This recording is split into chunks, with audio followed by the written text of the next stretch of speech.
السلام علیکم ورحمۃ اللہ وبرکاتہ۔ دیکھیے، قرآن کے اندر سورہ آل عمران کے اندر ایک آیت ہے جو اس طرح سے ہے، وَلَا تَحْسَبَنَّ الَّذِينَ قُتِلُوا فِي سَبِيلِ اللَّهِ أَمْوَاتٌ بَلْ أَحْيَاءٌ عِندَ رَبِّهِمْ يُرْزَقُونَ، یعنی کہ اللہ کی راہ میں جو قتل کیے جائے،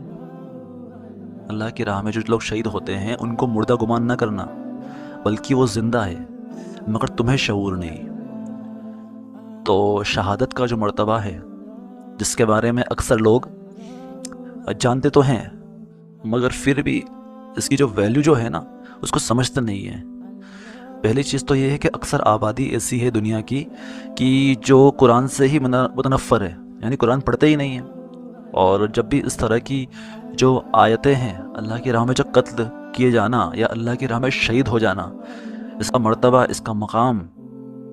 تو بس ایک علم والا جانتا ہے۔ کیونکہ ابھی جب یہ آیت نازل ہوئی سورہ آل عمران کی، تو صحابہ کرام نے اللہ کے رسول سے پوچھا کہ یا رسول اللہ، کس طرح کی زندگی ہے جو ایک شہید کو ملتی ہے؟ تو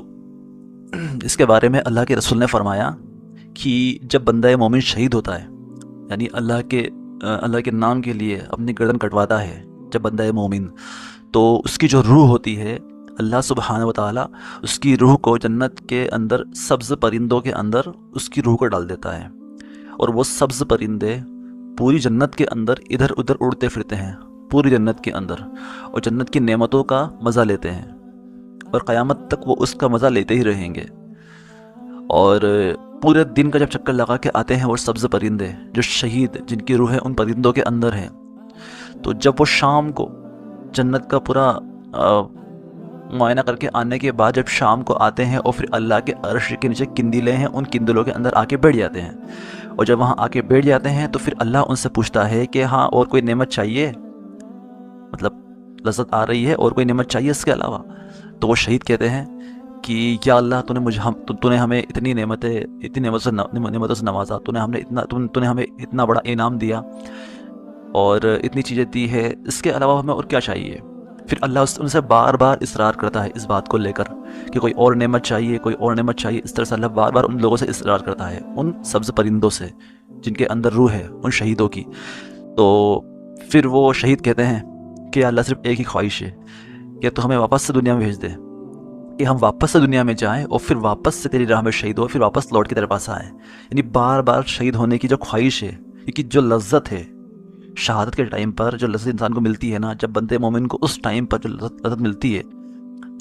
جو سرور ان کو اس ٹائم ملتا ہے اس شہادت کے دوران، ٹھیک ہے، اس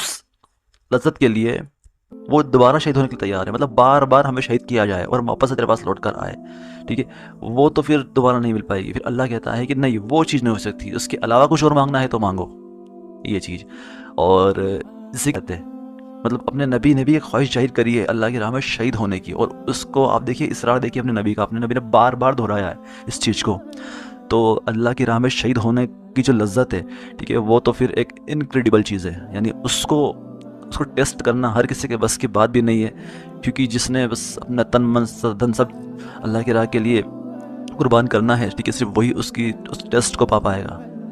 اس چیز کو ٹیسٹ کر سکتا ہے، یعنی اس کے علاوہ تو کوئی اور بندہ اس کے بارے میں، ٹھیک ہے، اس چیز کو ٹیسٹ کر بھی نہیں پائے گا۔ تو یہ ایک بہت ہی مطلب آپ سمجھ لیجئے کہ انکریڈیبل چیز ہے یہ۔ اور اسی سے جڑی ہوئی ایک روایت بھی ہے کہ دجال جب آخری وقت میں آئے گا تو اس آخری وقت کے اندر ایک بندہ مومن دجال کے سامنے آ کر کھڑا ہو جائے گا، اور سب سے پہلے تو وہ آئے گا، یہ روایت شروع اس طرح سے ہوتی ہے کہ سب سے پہلے تو جو مومن ہے، ٹھیک ہے، وہ آئے گا دجال کے دربار کے باہر۔ اب دجال کے جو دو کارندے ہیں وہ باہر کھڑے ہوں گے اور اس کو روک لیں گے، اس مومن کو، تو وہ اندر آنے کے لیے اصرار کرے گا۔ تو وہ دونوں جو اس کے جو دربان ہیں دجال کے، ٹھیک ہے، وہ اس کو روک لیں گے، تو کہیں گے کہ تو اندر نہیں آ سکتا۔ تو مومن کہے گا کہ تیرے سردار سے پوچھ لے، پہلے مجھے اس سے ملنا ہے، اور اس نے خود کہا تھا کہ کوئی بھی آئے تو اس سے مجھے ملے دینا، تو ذرا تیرے سردار سے پہلے پوچھ لے۔ تو جب پوچھیں گے تو پھر اس کو اندر آنے کی پرمیشن مل جائے گی۔ جب وہ مومن اندر آئے گا اور جب دجال کو دیکھے گا اپنی آنکھوں سے، تو کہے گا کہ تو دجال ہے، تو یعنی کہ تو جھوٹا ہے، سب سے بڑا جھوٹا ہے تو۔ تو دجال بولے گا کہ میں تیرے سامنے اتنی نعمتیں کر کے دکھا رہا ہوں، میں تیرے سامنے بارش برسا رہا ہوں، میں تیرے سامنے سبزہ اگا رہا ہوں، ٹھیک ہے، یہ جہنم ہے، یہ دوزخ ہے، تو بس مجھے خدا مان لے، دیکھو میں اس طرف جنت میں داخل کر دوں گا۔ دجال بولے گا ایسا، ٹھیک ہے، تو وہ مومن بولے گا کہ جو تو کر کے دکھا رہا ہے یہ میرے نبی نے پہلے ہی مجھے بتا دیا ہے، وہ مومن کہے گا۔ تو پھر دجال بولے گا کہ میں مردوں کو زندہ کر رہا ہوں، بہتری چیزیں کر رہا ہوں، پھر بھی تجھے یقین نہیں ہے، ٹھیک ہے، پھر بھی وہ مومن نہیں مانے گا۔ پھر ہوگا یہ کہ دجال کے جو سپاہی ہے اس مومن کو پکڑ لیں گے، اس کو باندھ دیں گے اور باندھ کر بہت ٹارچر کریں گے، یعنی اس کو ماریں گے، یہاں تک کہ اس کے ہاتھ پیر کی جو ہڈیاں ہیں اس کو توڑ بھی دیں گے وہ، اور ایون اس کے سر پہ آرا رکھ دیں گے اور بولیں گے اب تو مان لے، پھر بھی وہ ماننے سے انکار ہی کرے گا کیونکہ وہ سچا مومن ہوگا، ٹھیک ہے، اس کا ایمان بہت مضبوط ہوگا۔ اس کے بعد دجال بولے گا کہ میں تجھے ہی بیچ میں سے کاٹ کر واپس سے تجھے زندہ کر دوں گا، تب تو مانے گا، اور وہ ایسا کرے گا بھی صحیح۔ پھر اس کو ایک آرا لے گا، اسی آرے سے اس کو دو حصوں میں تقسیم کرے گا اس مومن کو، اور اس کا ایک ٹکڑا رہے گا، ایک ٹکڑا اس کا رکھے گا ایک طرف اور دوسرا ایک طرف رہے گا ٹکڑا، یعنی دونوں حصوں کو اس کے الگ الگ کر دے گا جسم کے۔ اس کے بعد بیچ میں سے چل کے دکھائے گا، یعنی ادھر جائے گا پھر واپس سے ادھر واپس آئے گا، تو اس طرح سے وہ چل کے بھی دکھائے گا، اور پھر جب واپس ادھر آ جائے گا پھر واپس سے اشارہ کرے گا اپنے ہاتھوں سے، اور واپس سے وہ مومن کھڑا ہو جائے گا زندہ ہو کر۔ اتنا بڑا کرشمہ دکھانے کے بعد بھی وہ مومن کہے گا کہ تیرے اس عمل نے تو میرے ایمان کے اندر اور اضافہ کر دیا، تیرے اس حرکت کے بارے میں تو میرے نبی نے پہلے ہی بتا دیا تھا کہ ایک دجال جب آئے گا تو وہ اس طرح سے ایک مومن کو شہید کر کے ایک مومن کو مار کر واپس زندہ کرے گا، مگر پھر بھی تم اس کی باتیں مت آنا۔ تو وہ مومن جب ایسا کہے گا تو دجال کو آ جائے گا غصہ بہت تیز، تو پھر وہ اس کو مارنے کے لیے جھپٹا مارے گا دجال، اور مگر اب وہ اس کے قتل پر قادر نہیں ہو پائے گا۔ اب جب اس کو مارنے کے لیے کوشش کرے گا تو اس کی جو گردن ہے وہ بن جائے گی تانبے کی، اب جیسے تانبے کی اس کی گردن بن جائے گی تو وہ اس کو غصے میں اس کو اٹھا کے ڈال دے گا اس کی بنائی ہوئی دوزخ میں، مگر وہ مومن کہاں نکلے گا؟ سیدھا جنت میں نکلے گا وہ مومن۔ تو اور اپنے نبی نے فرمایا ہے کہ وہ اس وقت کا سب سے بہترین شہید ہوگا، یعنی وہ مومن جو ہے اس وقت کا سب سے بہترین شہید ہوگا وہ۔ تو یہ بھی ایک شہادت کا بہت ہی ایک بڑیا مثال جو ہمیں آگے ملنے والی ہے انشاءاللہ۔ وہ شہید کون ہوگا وہ تو اللہ ہی بہتر جانتا ہے، ہمیں تو اس کا علم نہیں ہے۔ اور وہ دور بھی جو آئے گا دجال والا، اللہ کی پناہ ہے، اور اللہ کے رسول نے دجال سے بچنے کے لیے ایک دعا بھی ارشاد فرمائی ہے جو ہر مومن کو یاد بھی ہونا چاہیے، اور ہر نماز کے اندر ہمیں تشہد کے اندر اس دعا کو پڑھنا بھی چاہیے۔ اور وہ دعا کچھ اس طرح سے: اللہم انی اعوذ بک من عذاب جہنم ومن عذاب القبر ومن فتنۃ المحیا والممات ومن شر فتنۃ المسیح الدجال،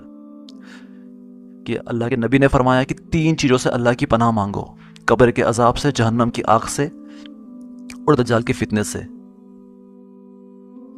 اور بہت ہی خطرناک فتنہ ہوگا یہ، اور ہمیں یہ دعا یاد بھی ہونا چاہیے، مگر اکثر لوگ اس سے انجان ہیں۔ لوگوں کو یہ چیز پہنچانا بہت ضروری ہے، سبھی تک یہ چیز پہنچائیں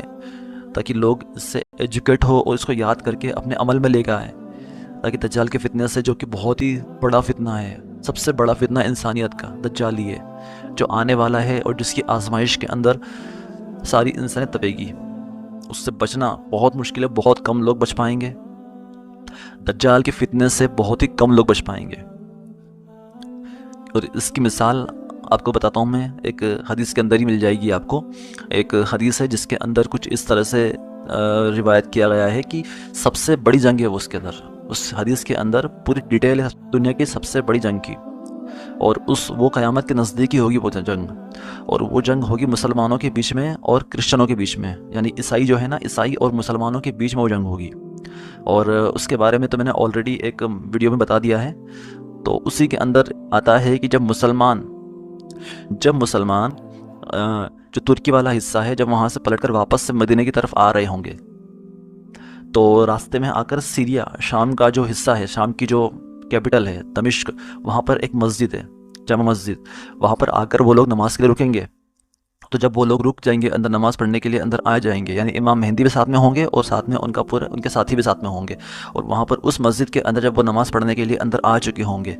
تو اقامت ہو چکی ہوگی، اور باہر سے دجال آ چکا ہوگا اور پوری مسجد کو چاروں طرف سے گھیر لے گا،